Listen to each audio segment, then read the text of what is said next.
What is something that you couldn't wait to express to your father once you became a man, that you kept to yourself due to fear or hesitation?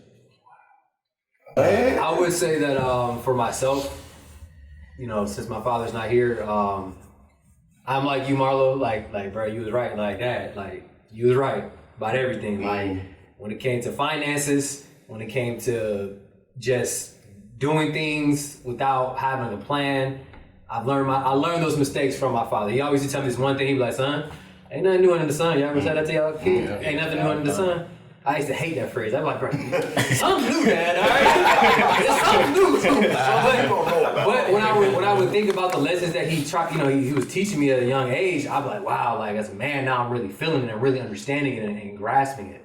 I would say this though, as far as to answer the question in the sense of what's something I couldn't express to my father, right? Which I did when we had the first episode of the manhood and fatherhood. I called y'all when it happened. So my dad was like your father. He was very, very hands-on when it came to punishment. To the point to where I was fearful of my father. And I didn't know that fear has stuck with me as a man, even currently to this day. Now I love my father and I have a good relationship with my father. But when I say stuff off of fear, like I was cool. Like I can go a year without talking to my family, and they live in Stone Mountain. And I thought that was normal to me. Going into the military, leaving out, being shipped off, people boo-hooing on the phone like, oh, my mom, this. I'm like, man, I see y'all graduation. I see y'all graduation. I didn't write my parents. I didn't call my parents every time we had a chance. But I didn't really realize that until I started doing therapy. And then when I started doing therapy, my therapist told me something that stuck with me even to this day. He said that Michael Phillips, he's amazing.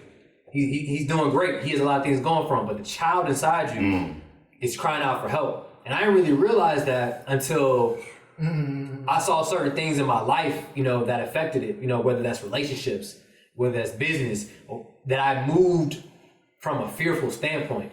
I have a people pleasing concept, right? I'm always, trying to make sure everybody else is good.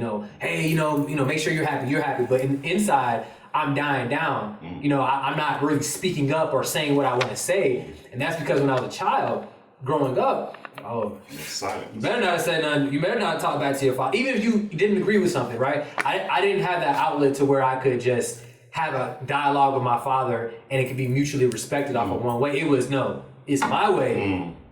You're just a child, forget how you feel, and this is how we're gonna move. And it sucks.